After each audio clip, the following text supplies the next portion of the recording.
किसी ऐसे ऑफेंस के अंदर जिसमें की सजा का प्रावधान 10 साल तक है, उस केस के अंदर अगर 60 डेज में पुलिस वाले चार्जशीट सबमिट नहीं कर पाते तो किसी भी एक्यूज पर्सन जो कि ऑलरेडी कस्टडी में है उसको डिफॉल्ट बेल मिल सकता है। Hello friends, welcome back to my channel Lex Cottery. मैं हूं आपका फ्रेंड एडवोकेट कैलाश और समझते हैं अगर हमारे एफआईआर में कोई भी सेक्शन मेंशन है, चाहे वो बेलेबल है या नॉन बेलेबल है, चाहे वो कंपाउंडेबल है या नॉन कंपाउंडेबल है, चाहे वो हीनियस क्राइम के लिए है या नॉर्मल क्राइम्स के लिए है, किसी भी सेक्शन, अगर किसी भी तरीके का कोई भी सेक्शन अगर एफआईआर में मेंशन है, फिर भी अगर कोई सिनेरियो नहीं बनता तब भी आपको बेल कैसे मिल सकता है, उस प्रोविजन के बारे में समझते हैं। जो कई बार ऐसा देखा गया है जो आपके ऊपर गलत तरीके से भी एफआईआर में सेक्शन मेंशन कर दिए जाते हैं, या कई बार ऐसा भी देखा गया है जो कुछ टाइम पुलिस वाले किसी को परेशान करने के लिए भी कोई ऐसा प्रोविजन या कोई ऐसा सेक्शन मेंशन करके उसे कई दिनों तक जेल में बिठा देते हैं। तो ये सारे सिनेरियो को समझेंगे जो अगर कोई भी पर्सन काफी लंबे समय से अगर जेल में है और उस केस के अंदर कोई भी कार्रवाई नहीं हो रहा है, कोई भी प्रोसेस नहीं हो रहा है, तो कैसे आपको बेल मिल सकता है, कैसे ये बेल मिलना आपके लिए एक स्टैच्यूटरी राइट है, आपके लिए एक फंडामेंटल राइट बन जाता है। तो आज इस टॉपिक के अंदर हम ये समझेंगे जो अगर एफआईआर में कोई भी अगर सेक्शन मेंशन है, कोई भी अपराध, किसी भी अपराध से रिलेटेड कोई सेक्शन मेंशन है, लेकिन अगर उस पर कोई प्रोसेस नहीं चल रहा है, उस केस में कोई प्रोसेस नहीं बढ़ रहा है, कोई कार्रवाई नहीं हो रही है, तो आप जेल से बाहर कैसे निकल सकता है, या कोई भी पर्सन जो एक्यूज्ड है वो जेल से बाहर कैसे निकलेगा, आइए समझते हैं इस टॉपिक के अंदर। देखिए, पहले तो हम ये समझ लेते हैं जो बेल क्या है। बाकी मैंने कई सारे वीडियोस में ये समझा रखा है बेल के प्रोविजन को, आप वहां जाकर के भी ये सारी चीजें समझ सकते हो, लेकिन इसमें कुछ नया है, इसलिए इस वीडियो को आप लास्ट तक देखना ताकि वो सारी बातें आपको समझ में आए और आप उसके बारे में जान पाओ और समझ पाओ। तो देखते हैं जो बेल, पहला तो क्वेश्चन यही आता है जो आखिर बेल है क्या। ये जो बेल का प्रोविजन है, आखिर बेल होता क्या है। एक लीगल टर्म में देखा जाए, एक सिंपल लैंग्वेज में देखा जाए तो बेल का मतलब क्या है। बेल का मतलब होता है जो किसी भी पर्सन को टेम्पररी रिलीज कर देना। कोई भी एक्यूज पर्सन किसी भी केस के अंदर अगर किसी को एक्यूज बनाया गया है तो उस पर्सन को टेम्पररी रिलीज कर देना ही ये बेल, इसी को कहते हैं बेल। अगर किसी पर्सन को कस्टडी से रिलीज कर दिया जाता है, अगर चाहे वो जुडिशियल कस्टडी में हो या पुलिस कस्टडी में हो या कहीं भी, अगर किसी पर्सन को अगर कस्टडी से टेम्पररी टाइम के लिए रिलीज कर दिया जाता है, जब तक केस में उसमें कोई कार्रवाई चल रही है, कोई प्रोसेस चल रहा है, तब तक के लिए उसे रिलीज कर देना ही एक बेल का प्रोविजन है। ठीक है, लेकिन कुछ कंडीशन लगाए जाते हैं, वो कंडीशन और जो कुछ सियोरिटी अमाउंट आपको पेमेंट करना पड़ता है या कोई एक पर्सन आपका सियोरिटी बनता है, तो ये दो सिनेरियो हैं, दो कंडीशन हैं जो कि आप पे लगते हैं। पहला तो कुछ कंडीशन लगाए जाएंगे, जैसे कि कंडीशन ऐसा होगा जो आप उस शहर से बाहर नहीं जा सकते, बिना पूछे बिना इजाजत लिए आप शहर से बाहर नहीं जा सकते, आप कोई टूर प्लान नहीं कर सकते, आप कोई फैमिली फंक्शन अटेंड नहीं कर सकते, कुछ जो एक्स्ट्रा हो सकते हैं इस तरह की कंडीशन, वो भी आपको फॉलो करना पड़ेगा। इसमें एक सियोरिटी भी लाना पड़ेगा और एक सियोरिटी अमाउंट भी यहाँ पे सबमिट होगा इसी पर्सन का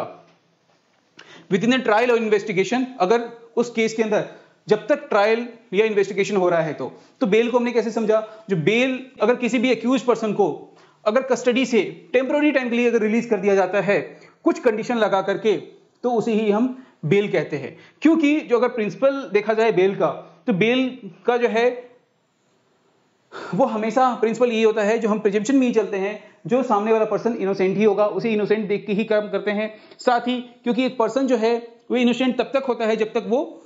गिल्टी ना हो जाए, क्योंकि हमारे कानून में ये प्रोविजन दिया गया है जो कोई भी पर्सन अपराधी तब तक नहीं है जब तक कि वो ये प्रूव ना हो जाए कि वो उस केस के अंदर गिल्टी है। तो इसी प्रिंसिपल को देखते हुए यहां पे बेल का प्रोविजन मेंशन है और इसी कंडीशन के चलते किसी भी एक्यूज पर्सन को बेल मिलता है। देखिए, बेल के बहुत सारे डिफरेंट टाइप हैं बेल के, जैसे कि रेगुलर बेल हो गया, आपका एंटीसिपेटरी बेल हो गया, इंटरिम बेल हो गया या डिफॉल्ट बेल हो गया। आज हम डिस्कस करेंगे डिफॉल्ट बेल, लेकिन फिर भी हम इस बेल को तो डिस्कस करेंगे ही। क्यों? क्योंकि ये आपका स्टैच्यूटरी राइट बन जाता है। ये आपका स्टैच्यूटरी राइट बन जाता है, लेकिन ये जो है वो बाय कंडीशन आपको दिया जाता है। क्यों? क्योंकि रेगुलर बेल अगर किसी भी पर्सन को अरेस्ट कर लिया गया है तो अरेस्ट करने के बाद ही वो अपना रेगुलर बेल का एप्लीकेशन फाइल कर सकता है और वहां पे ये डिसाइड किया जाएगा सारी कंडीशन को देखते हुए कि उसे रेगुलर बेल मिलना चाहिए या नहीं मिलना चाहिए। क्या अगर उसे रेगुलर बेल दिया गया तो क्या वो इन्वेस्टिगेशन ज्वाइन करेगा या नहीं करेगा, तो वो सारी कंडीशन देखते हुए उसे रेगुलर बेल दिया जाता है। लेकिन कब ये होता है, किसी भी केस के अंदर अगर वो अरेस्ट हो गया है तो उस कंडीशन में उसे रेगुलर बेल के अकॉर्डिंग बेल मिलती है। दूसरा, एंटीसिपेटरी बेल क्या हो गया, कोई भी बंदा अगर प्री अरेस्ट बेल किसी को मिलता है, मतलब अरेस्ट होने से पहले अगर कोई बेल लेना चाहता है तो उसी को एंटीसिपेटरी बेल में एप्लीकेशन फाइल करने के लिए कहते हैं, क्योंकि एंटीसिपेटरी बेल के द्वारा ही अरेस्ट से पहले ही उस पर्सन को बेल मिल सकता है। अगर किसी भी पर्सन को ये एप्रीहेंशन है तो मैं किसी नॉन बेलेबल ऑफेंस में मेरे अगेंस्ट एफआईआर हो गया है, तो ऐसी कंडीशन में वो पर्सन अपना एंटीसिपेटरी बेल एप्लीकेशन फाइल करते हैं और सारी चीजों को देखते हुए उन्हें बेल दे भी दिया जाता है जब तक कि केस की प्रोसीडिंग कुछ आगे ना बढ़े। ठीक है, अब आते हैं हम तीसरा समझते हैं जो इंटरिम बेल क्या है। तो इंटरिम बेल को हमें ऐसे समझना होगा, जो जिस तरह से इसका नाम है इंटरिम, मतलब टेम्पररी टाइम के लिए अगर कोई बेल मिला है किसी भी पर्सन को, जब तक कि कोर्ट ने पूरी तरीके से ये डिसाइड नहीं कर लिया है कि उन्हें रेगुलर मिलेगा या नहीं मिलेगा, या एंटीसिपेटरी मिलेगा या नहीं मिलेगा, तो उस कंडीशन में किसी भी अक्यूज पर्सन को इंटरिम बेल दिया जाता है जब तक कि ये डिसाइड ना किया जाए कि उन्हें रेगुलर बेल मिल सकता है या एंटीसिपेटरी मिल सकता है या नहीं मिल सकता है। ये हमने समझ लिया, लेकिन एक डिफॉल्ट बेल आ गया हमारा जो कि बिल्कुल ही डिफरेंट है। ये तो सारे केस को समझने के बाद, सारे केस की कंडीशन को देखने के बाद ट्रायल प्रोसीडिंग के अंदर, हाँ ठीक है इन्वेस्टिगेशन में कोई हेल्प कर रहा है नहीं कर रहा है, ये सब सारी कंडीशन को देखने के बाद डिसाइड हुआ कि उसे बेल मिलना चाहिए या नहीं मिलना चाहिए। लेकिन डिफॉल्ट बेल जो है वो एक स्टैच्यूटरी राइट है किसी भी एक्यूज पर्सन के लिए। कैसे है कि इसे सेक्शन 187 सबसेक्शन 3 ऑफ बीएनएस में डिफाइन किया गया है, जो अगर कोई पुलिस पर्सन चार्जशीट सबमिट करने में अगर with in prescribe time limit अगर वो फेल हो जाता है, अगर वो टाइम से चार्जशीट सबमिट नहीं कर पाता किसी भी केस के अंदर, तो ऐसी कंडीशन में किसी भी एक्यूज पर्सन को ये डिफॉल्ट बेल मिल सकता है और ऐसी कंडीशन में किसी भी एक्यूज पर्सन जिनका नाम एफआईआर के अंदर मेंशन है उन्हें बेल मिल जाएगा। अब समझते हैं जो आखिर स्टैच्यूटरी लिमिट क्या है या डिफॉल्ट बेल किसे कहते हैं, इसे डिटेल में हम समझते हैं। तो देखिए डिफॉल्ट बेल जो है इसे स्टैच्यूटरी बेल भी कहा जाता है। अगर नॉर्मल लैंग्वेज में देखें तो ये डिफॉल्ट बेल तो है ही, साथ ही इसे स्टैच्यूटरी बेल भी कहा जाता है। और ये किसी भी तरह से कोई कोर्ट के डिस्क्रिशन पावर के लिए लिमिटेशन में नहीं रहता, जो मतलब कोर्ट के पास ऐसा कुछ नहीं है जो कोर्ट सारी चीजों को इस बेस पे देखेगी कि हाँ इसमें कुछ बन रहा है या नहीं बन रहा है, कोई प्रोविजन ऐसा आ रहा है या नहीं आ रहा है,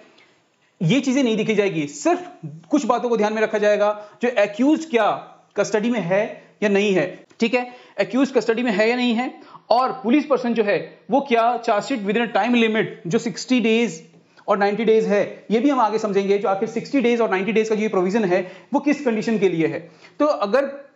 कोई भी पर्सन जो कि कस्टडी में है, ये तीन कंडीशन अगर पूरे होनी चाहिए, तो क्या कोई भी पर्सन कस्टडी में है क्या,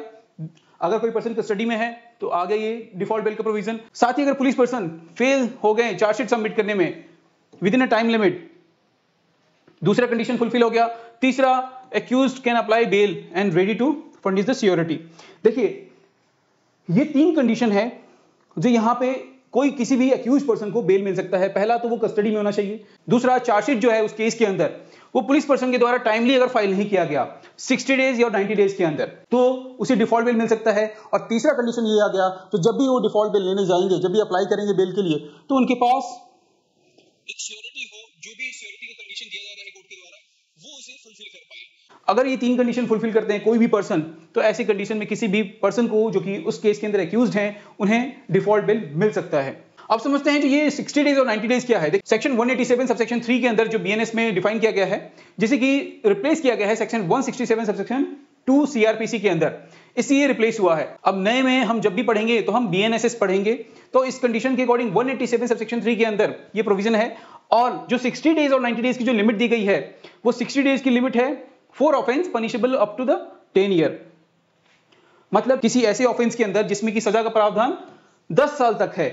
उस केस के अंदर अगर 60 डेज में पुलिस वाले चार्जशीट सबमिट नहीं कर पाते, तो किसी भी एक्यूज पर्सन जो कि ऑलरेडी कस्टडी में है उसको डिफॉल्ट बेल मिल सकता है। लेकिन अगर कोई एक्यूज पर्सन किसी ऐसे ऑफेंस के अंदर है जिसमें कि डेथ पेनल्टी है, लाइफ इंप्रिजमेंट है, या 10 ईयर से ज्यादा का सजा का प्रावधान है, 10 साल से ज्यादा का सजा का प्रावधान है, तो ऐसे कंडीशन में 90 डेज का पीरियड है। जो 90 डेज के अंदर अगर पुलिस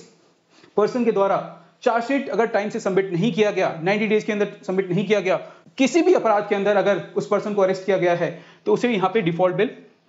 मिल जाएगा विदाउट एनी डिफरेंट कंडीशन। बस ये 90 डेज जो है वो क्रॉस होना चाहिए, क्रॉस होते ही उसे मिल जाएगा। लेकिन ये ध्यान रखना है, जो चार्जशीट जो है वो फाइल नहीं हुआ है with in a time period, तो एक्यूज्ड को ऑटोमेटिकली जो है यहाँ पे उनका राइट बन जाता है, और इस राइट के अकॉर्डिंग वो